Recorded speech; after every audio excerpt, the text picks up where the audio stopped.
Dolynny TV, ladies and gentlemen, welcome back to, oh man, I've been saying this for a long time. It's not a fine Thursday afternoon, right? Normally I start the videos by saying a fine whatever the heck day of the week it is, just to remind you what heck day of the week it is. It's not fine. It's cloudy, it's gross, it's like 14 degrees outside, but it's about to cool down and rain tomorrow, so I'm not having any of that. What I am having is the fact that, well, May 14th is coming up here, and I don't know if you can smell that whole reopening thing they keep promising. Man, are you getting excited for it? As I would call it, it ain't no reopening. I never shut down. I never stopped. I kept working. I've been working ever since I started working, I guess. The point I'm trying to make is, for me, reopening means I might be able to go into a Tim Hortons in Calgary when I want a coffee while I'm out delivering. Instead of having to be like, nope, not this one. Better go to the one at the next site because maybe they'll have their door open. That's about as much of a reopening will affect me. But why in the heck, Tyson, you've been so anti talking about the whole COVID reality outside of hockey and outside of anything on ice kind of product. Like, why? Why are you talking reopening? Well, here's the thing, right? That's stage one, then there's stage two, and then there's stage three, and somewhere between stage 2 and 3 is kind of where they're starting to figure hockey comes in, and that's where we have to get into this reality of, guys, everyone asking for off-season content. Pump your brakes a bit. We get playoffs first. I am not going to deep dive into off-season content until the playoffs are canceled for sure or are done after going ahead. So, Tyson, hence your video topic for today, why Joakim Nygard maybe, will be, could be, will be, would be, the X Factor for the Edmonton Oilers in the playoffs. Alright, this one sounds crazy, I know, right? Joakim Nygard, billed as the 2019-2020 edition of Tobias Rieder on the Edmonton Oilers, right? The guy that came in, signed specifically to add speed, right? Had some scoring touch, but so did Toby Rieder before getting here. Had the ability to play up and down the lineup, so did Toby Rieder. Had the ability to do this or that, well, Toby Rieder had abilities too.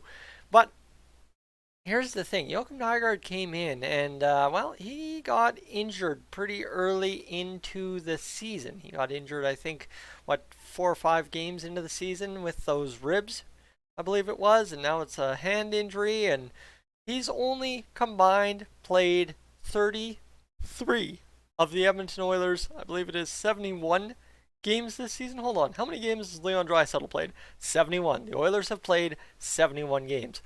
So, 71 games, he's played 33. Well, ladies and gentlemen, what kind of sample size is that for Joakim Nygard? We've seen Joakim Nygard for less than 47% of this NHL season. So he's like, out of a full view we could have got in of Nygard this year, we've only got a 47% view. This is good news, because the thing we saw out of Joakim Nygard in his 33 games, and of course you have to descale things a bit in terms of what you didn't like, because 2 injuries, how long was he playing injured, how much was he playing injured, that has to factor into your questioning.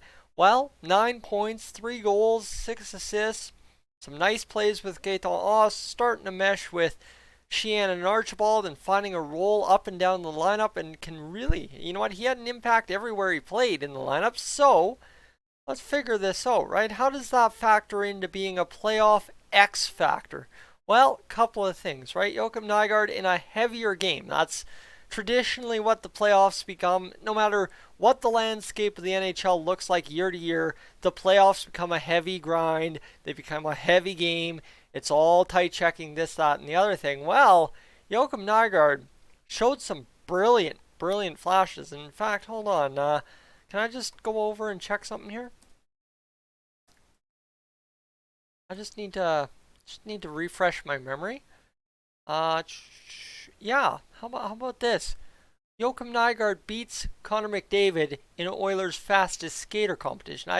I thought that was the thing. I just didn't want to go out there and blab something stupid and then we got caught. But now that I double checked it, yes, that's a thing that happened this season as well. So I know Connor McDavid got beat twice in the fastest skater competition this year, I believe. But that's another tale for another time. But you get where I'm going, right? This is simply put a guy that can explode on the skates down the ice. And in the playoffs, in a heavy set game, in a game that's all about tight checking, a guy that can get free and get to the net quick could very well be the X factor. And I'm not talking Joakim Nygard Conn Smythe winner. I'm not talking Joakim Nygard doing this, that, or the other thing. I'm talking Joakim Nygard. By comparison, I think two names that I would have come up in my mind for the Oilers of past years. Let me just double check this stat here because I want to make sure the stats aren't too crazy. Right, is like the 05-06 Cup run. Like Fernando Pisani was an X factor for the Oilers, 14 goals, 4 assists. He had 18 points. He only had 37 points in 80 games that season. So like that's an X factor type player, right? That's a guy stepping up in the playoffs that had done something, but nothing too brilliant so far. But then just I want to look up somebody else here and kind of get an idea of who could make a difference, if you get where I'm going. All right, a guy named Sergei Samsonov who came over from the Boston Bruins. Now Samsonov, I think, is best remembered for hanging from that good old crossbar. I believe that's the picture if you go look that up. 4 goals, 11 assists, 15 points, right? The guys that stepped in and did something. Samsonov obviously was a little bit more highly touted than Pisani, so maybe Pisani's more of a specialist there, but right, there's guys. Or do you want to go to the X Factor in 2016-17 against the Sharks, Zach Kassian, right? I'm talking guys that up and down the lineup, they fit in, but they're not the star piece. Well, just name 3 guys that at their times playing in those teams weren't exactly the biggest piece on the team, right? Obviously, if you're an Oilers fan in 05-06, ahead of Samsonov, you're ranking Horkov, Smith, and Hemsky if you're watching the regular season, right? Just saying. So there's at least 3 guys ahead of them, and how many ever else? I think Radek Dvorak's in there. There's a lot of guys on that team that the memory serves. But that said, right, is Joakim Nygard is primed to be that guy. Why? Well, the speed, obviously, but the other side too is go back to what I said earlier about the whole you have to descale his points, you have to descale his play, you have to descale your criticism because he was playing injured more than likely after being injured once and then twice. That's where we get to this. Because should playoffs resume, which right now we're tracking, right? That's the whole reopening thing, right? The May 14th. May 14th. Right, that starts this whole track back to hockey, essentially, in my mind. So, you get that, right? Well, Joakim Nygard, we talked about it a long time ago already, like last month, that he'd be healthy and ready for playoffs when they should happen. Well, I'm sorry, right? He's healthy. That's the word. He's healthy. He's ready to go. He's fit and he's good to go. Well, now you add in that speed. You add in the skill that he does have with the puck. 9 points in 33 games. Guys, has anyone done that math for me? Anyone able to shout that at me quickly? You times that out there. That's 22 points, all right? That's 22 points. Suddenly you're talking a guy who, if he finds his niche in the playoffs, can be an X factor. Well, right there, 22-point Joakim Nygard over 82 games. Yes, sirree. That's what you're looking for in an X factor. Obviously, right, is you've got your stars, McDavid, Draisaitl, Kassian, Nuge, Yamo.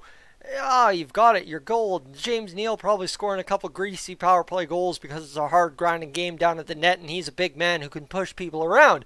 But then you've got Joakim Nygard who finds a completely different niche and gets in there and gets the job done. Well, ladies and gentlemen, that's an X factor in my books, and I'm very much so looking forward to what he can do in the playoffs. Because, quite honestly, we haven't seen Joakim Nygard on the ice in a very, very long time prior to the whole pause season. So, yeah, it's definitely something.